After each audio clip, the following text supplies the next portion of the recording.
Subscribe to our YouTube channel and press the bell icon to get the latest updates.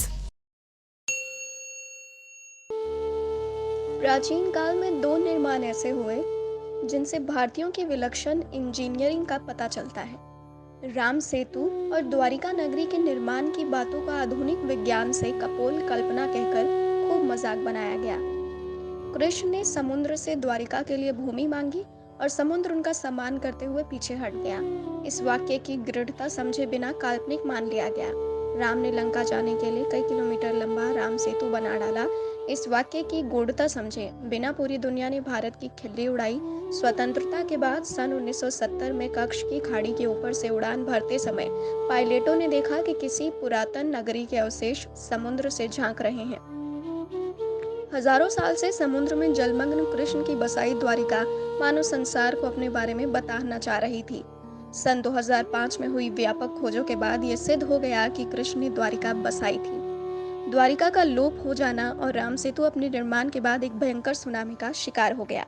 इसकी मध्य भुजा कई metre नीचे पानी में डूब गई थी।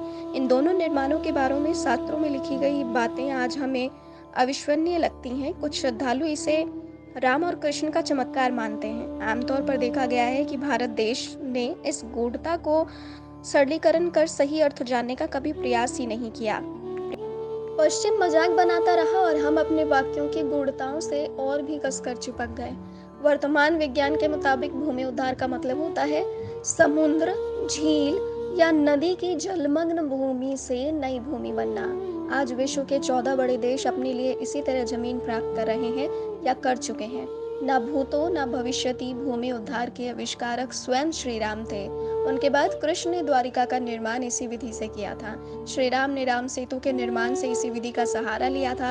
आज हम जानते हैं कि राम सेतु कई छोटे छोटे द्वीपों को मिलाकर बनाया गया था। द्वारिका का निर्माण से किया गया था। इससे उस समय शास्त्रों में से समुद्र से मांगी भूमि लिख दी गई थी।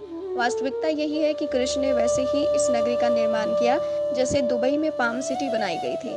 भूमि उद्धार की विधि का लाभ उठाने वाले देशों में चीन सबसे पहले नंबर पर है।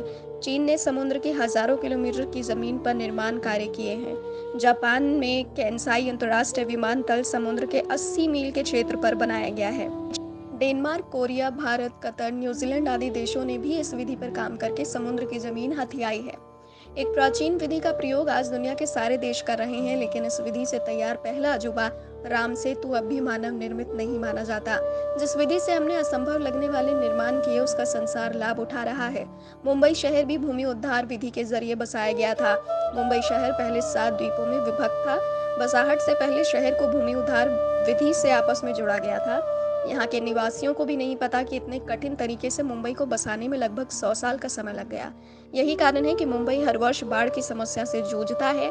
श्री कृष्ण की द्वारिका को बनाते समय चारों ओर विशेष तटबंध बनाए गए थे ताकि ज्वार आने पर पानी शहर में ना घुसे। क्रुद्ध समुद्र ने प्रचंड वेग धरकर अपना भूभाग वापस ले लिया था। 5000 साल से जलमग्न थे नगरी न केवल कृष्ण की वास्तविकता पर मोहर लगाती है, बल्कि ये भी बताती है कि सबसे पहले भारतीयों ने समुद्र की छाती चीरकर घर बनाना सीखा था।